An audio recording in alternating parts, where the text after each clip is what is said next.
يا اهلا يا اهلا. عاملين ايه من المره اللي فاتت؟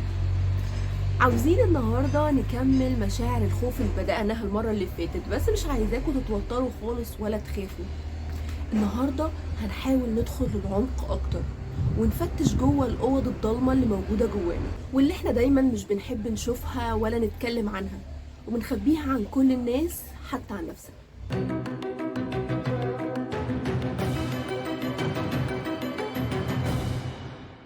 معاكم كريستينا أسامة، وانتم بتتابعوني على قناة نكشة أفكار. وما تنساش تعمل اشتراك في القناة أو سبسكرايب، ولو عجبك المحتوى اللي بنقدمه ياريت ما تنساش اللايك والشير. ويلا بينا نبتدي بسرعة. بيتكلم كارل يونج عن جوانب جوانا بنداريها وبنكبتها عن كل الناس حتى عن نفسنا، ومش بنحب أبدا نشوفها. ممكن تكون أفكار أو مشاعر أو مفاهيم جوانا بنهرب منها وبنداريها ومش بنحب أبدا نواجهها وبنخبيها في اللاواعي، وده اسمه الظل، اللي هو الجزء اللي جوه كل انسان اللي مش بيحب يشوفه او يعرف حاجه عنه، ودايما دايما بيهرب منه. ودور المحرك الفطري اللي جوانا انه دايما يزقنا عشان نعرف نفسنا اكتر ونشوف نفسنا بوضوح. واللاواعي هيفضل يبتكر طرق ويحطك في مواقف يمكن تكون صعبة وتصدمك، لكن بتساعدنا ان احنا نعرف الجوانب المستخبية جوانا ونطلعها للنور ونعترف بيها، وده طبعا بيخلينا اكتر نضج ووعي وانسانية. لكن المشكلة ان كلنا بنقاوم العملية دي وبنرفض نعترف ان في جوانب جوانا مستخبية، لاننا ببساطة بنكون خايفين من الناس ومن حكمهم علينا ومن انهم يرفضونا، وبنكون خايفين من اللوم والرفض. والايجو اللي جوانا ما بيحبش نبان ان احنا ضعاف وعندنا نواقص واخطاء، كأن الضعف البشري ده حاجة عيب مثلا، فيبدأ يعكس ظله ده على العالم الخارجي ويدين الشر اللي موجود في العالم، كأن مهمته انه يحارب ويتخانق الشر الموجود بره ده. لكن ده مش حقيقي. مهمة الإنسان إنه يعترف بوجود الأفكار دي وإنها بتأثر فينا، ولما نكشف عنها ونعترف بوجودها هتبدأ تهدى، ولو واجهتنا تاني هنقدر نتعامل معاها بوعي.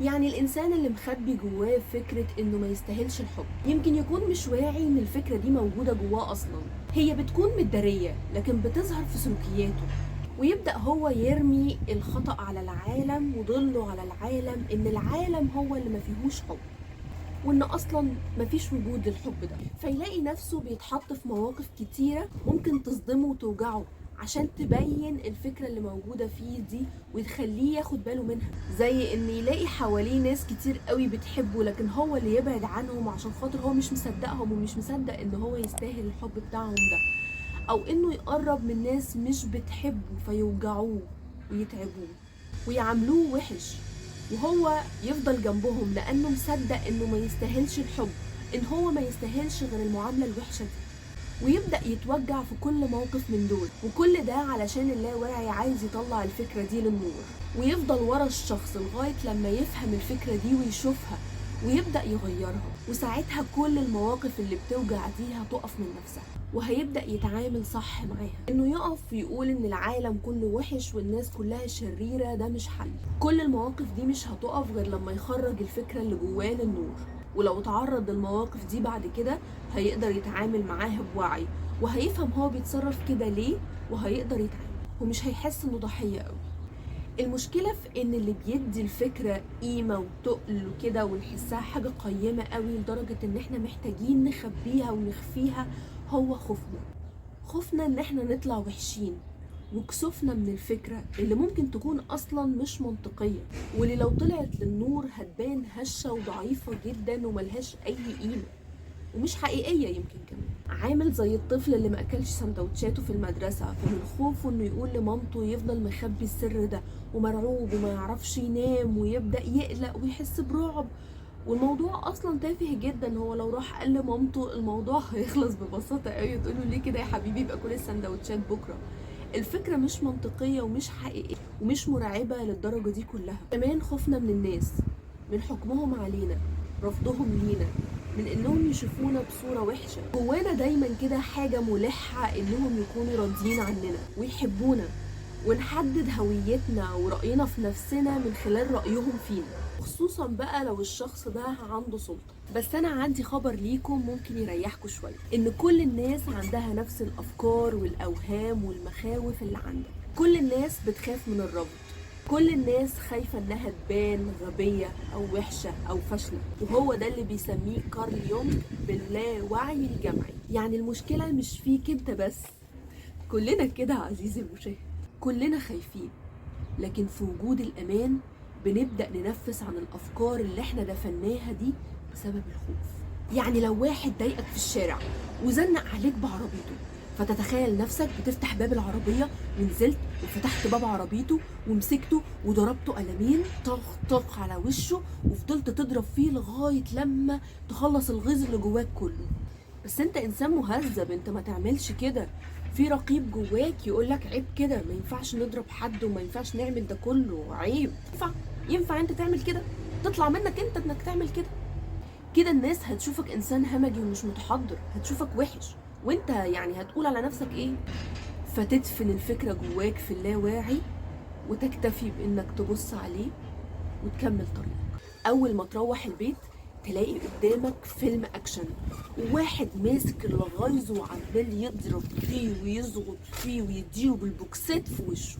تلاقي نفسك بتتفرج وانت مستمتع وحاسس انك بتنفس عن طاقة الغضب اللي اتكبتت جواك، وتحس كأنك انت اللي ضربت الشخص اللي مضايقك ده. عشان كده افلام الاكشن والرعب والادمان والمخدرات والافلام دي كلها بتجيب مشاهدات عالية جدا، لانك قاعد في امان، انت ما عملتش حاجة، انت شخص كويس، لكنك شفت كل الخيالات الممنوعة اللي انت حابسها في اللاواعي بسبب الخوف، وعبرت عنها في منطقة امان اللي هو التلفزيون.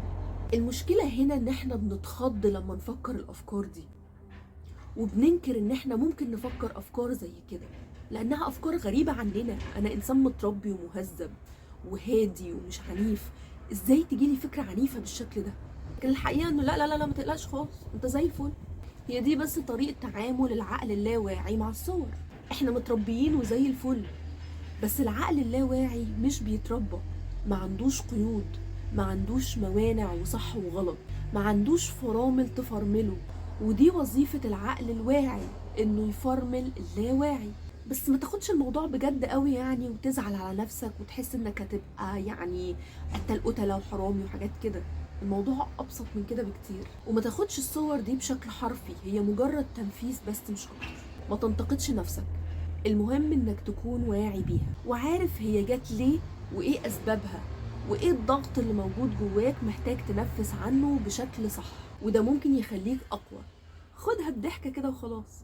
ولما هتتعلم ازاي تنفس عن غضبك او خوفك او اي احساس توتر جواك، تعبر عنه بشكل صح، ساعتها مش هتلاقي متعة في انك تتفرج على افلام عنف وجريمة والحاجات دي كلها.